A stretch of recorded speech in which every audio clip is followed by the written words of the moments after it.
Video number 8, I know because I counted, and this one's about animals and music. So we're going to start off with watching a video about an 80-year-old elephant listening to a beautiful piece of music.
So, how do animals react to music? Well, I don't know if you saw, but the animal there, the elephant, was flapping her ears. And I looked this up, and it says that is a sign of enjoyment.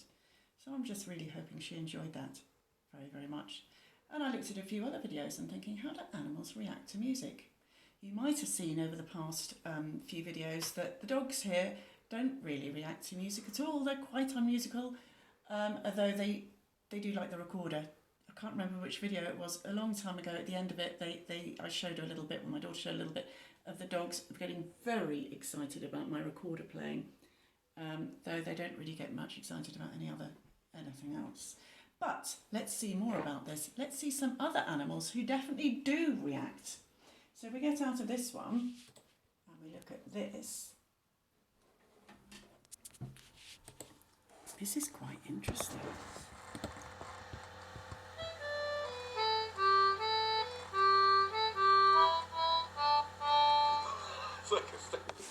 They love that music. Play it again for them, so I'll give them another tune.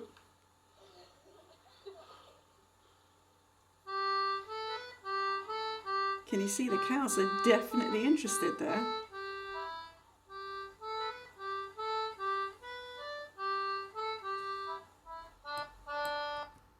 And there's another one. Cows again, if I seem to remember this one. But a different instrument.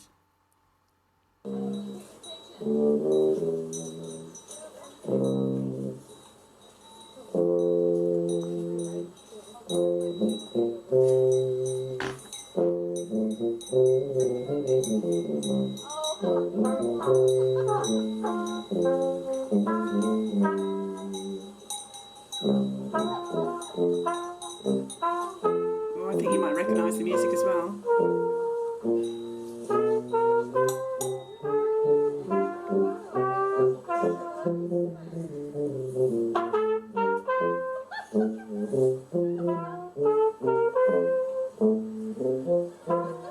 But you get the idea. The cows are absolutely riveted.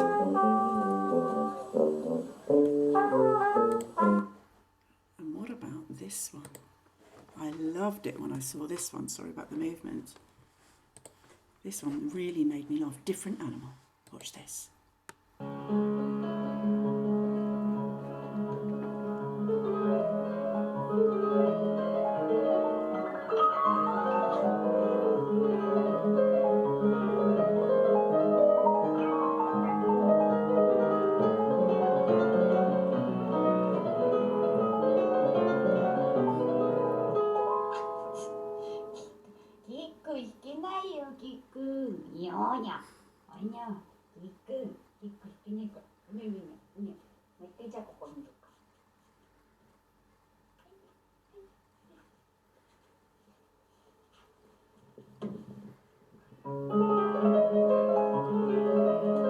Yeah, you can guess what's about to happen.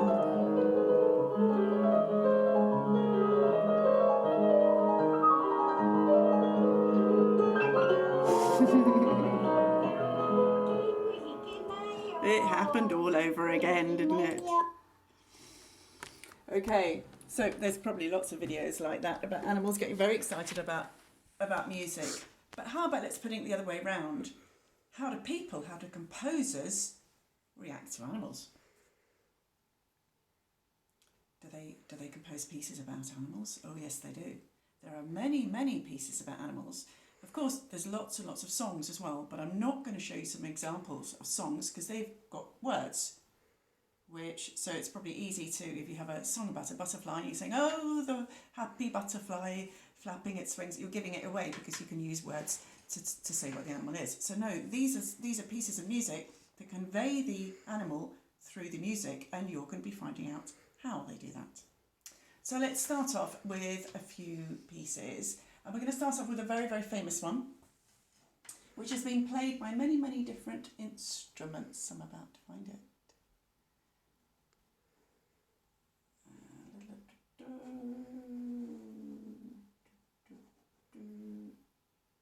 It's this one, played in a different way. You want to get close, Golda? That looks different.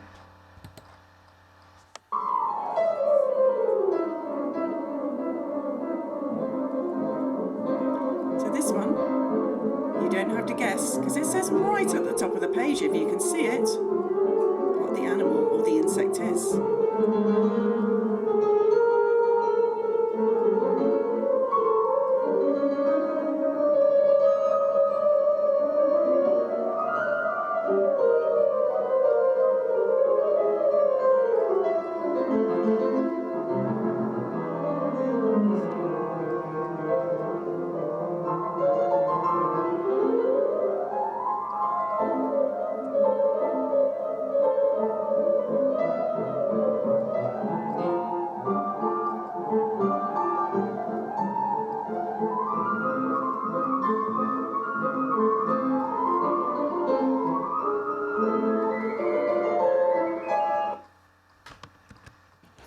So that one's a stop.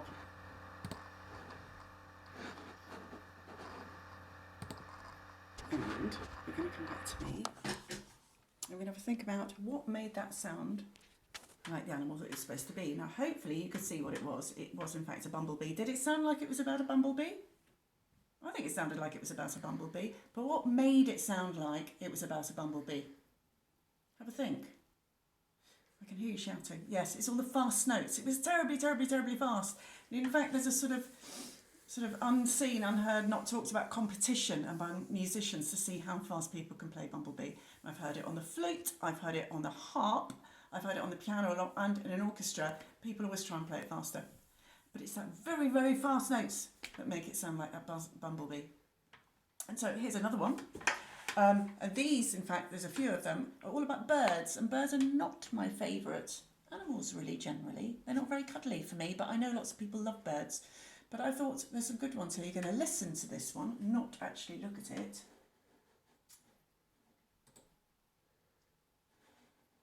So just have a listen. What makes it sound like what it is?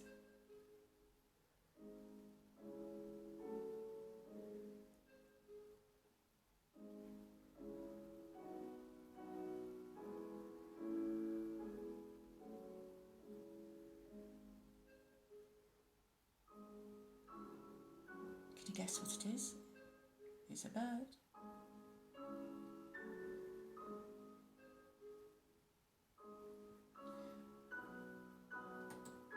I wonder how many of you have actually heard that bird before. I've certainly had that bird before. You won't hear it probably in a city, but you probably hear it if you are going out into the countryside, and you might have heard it, of course, in films. Dum-bum, cuckoo. Did you get it? It's a famous piece of music called Carnival of the Animals, and it features lots and lots of different animals. So that's my first bird. Here's a very different type of bird. And in this one, you could probably have a look at it. Much more of a difficult bird to guess what it is, but I just wanted to show it to you because it's a completely different one. Carnival of the Animals was written by Saint-Saëns hundreds of years ago, whereas this was only written perhaps about 50 years ago. So it's a very, very different type of piece. Just trying to think where it might be, to remind myself. It's in this one, and here it is.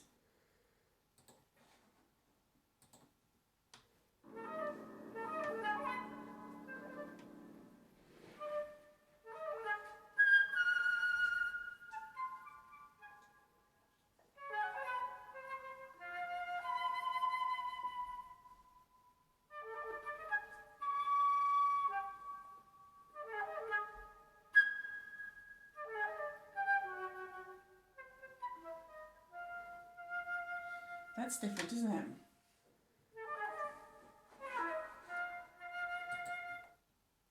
Okay. I don't think you could have guessed it. I wouldn't have guessed it if I hadn't known. That was about a blackbird by a French composer called Messiaen. But it's just interesting how different instruments can make the different sounds. I think it quite helped having a... What was the instrument? It was a flute. Did you hear that? And the flute obviously is quite near to a bird in a way. Can make a flute can make bird-like noises maybe easier than another instrument, like a trumpet. What do you think? And it did do those little sharp notes. Beep, beep, beep. Did you hear? Which I thought sounded quite bird-like. Okay, and here's another one about another bird. So it's played on a different instrument, and I think this one's worth watching just for a minute.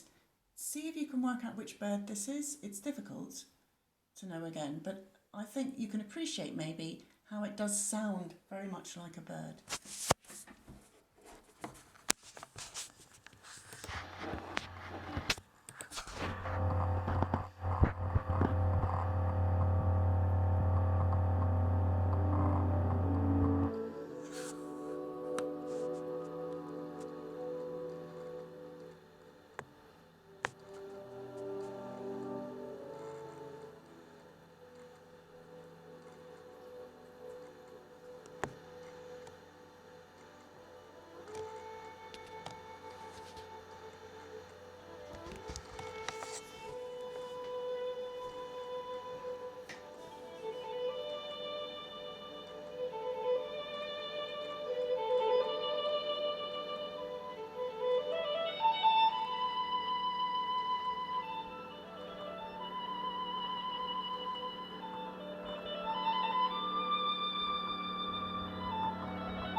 So if you could see the writing on there, it was called The Lark Ascending by a British composer called Vaughan Williams.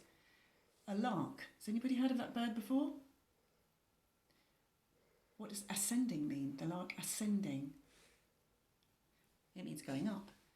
So how did the violin make it sound like a bird ascending into the skies? Well, hopefully you'll have heard that the violin's line itself was gradually ascending. It was going up. It had lots and lots of little things. And if you imagine a bird in the sky gradually going up, it probably won't be going like that. It'll probably be doing lots of little flourishes and things. And that's such a famous piece of music, and it's really beautiful, because I think it really just manages to encapsulate and to make you sort of feel that that is a bird sort of soaring and swirling in the sky and going up. And our last bird, and a very different bird, I wonder if you've heard of this. And again, I think we'll have a little look at this because this is such a famous person playing the, you'll see what he's playing.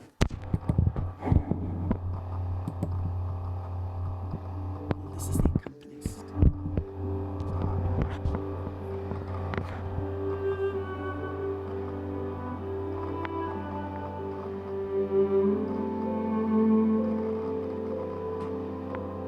Do you know this piece?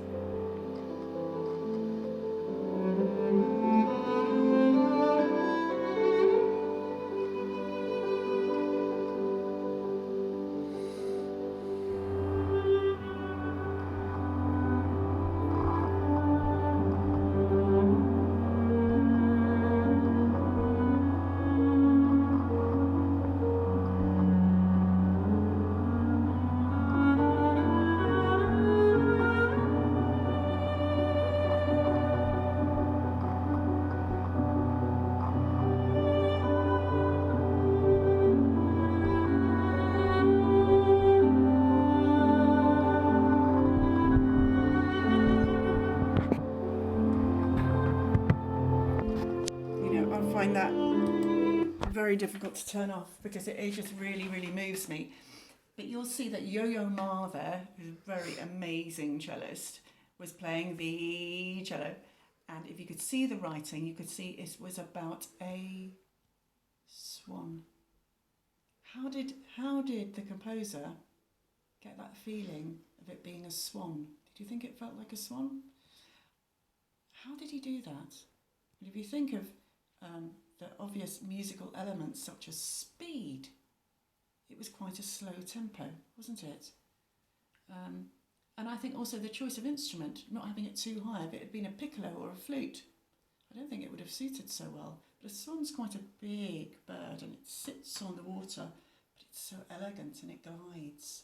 So the cello had quite a slow line, yet underneath it, the piano had a rippling little movement, maybe a bit like the water underneath the swan. I absolutely love that piece. If you can listen to it again, that would be fantastic. I'm just seeing on my tabs if I've got one more that's actually really funny and not quite so serious, but have a look at this just for a second.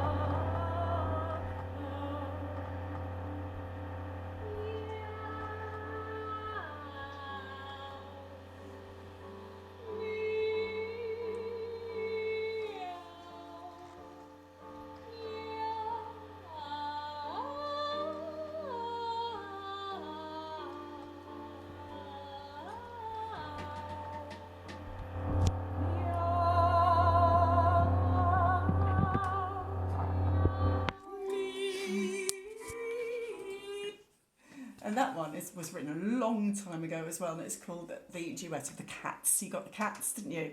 And lots of different types of singers have done that, and it's really, really fun. And that was quite easy to spot, really, because they were going, meow. That's right. Good.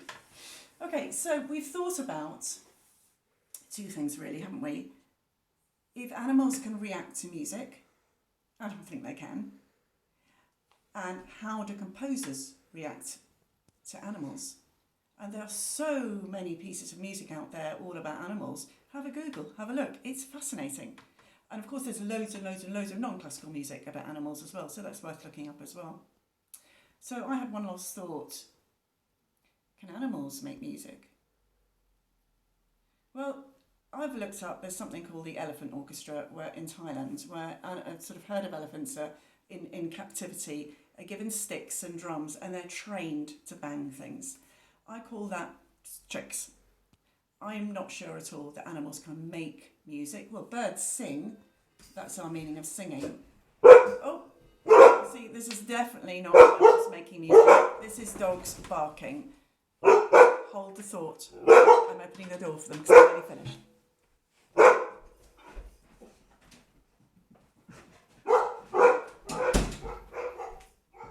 So one last thought. I'm going to leave you with something which has come as close to anything as people think about animals making music.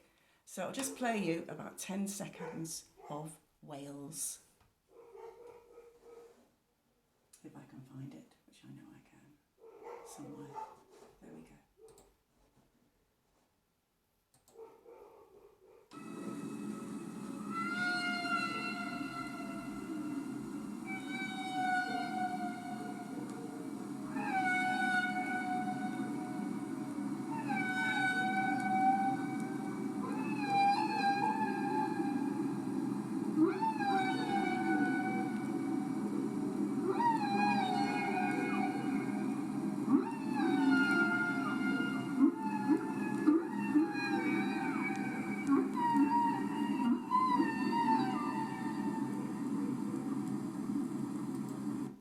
Songs of the Humpback Whale. Look it up. People think that's music. So, bye from me. The dogs are outside barking their heads at something. They'll say goodbye. See you next time.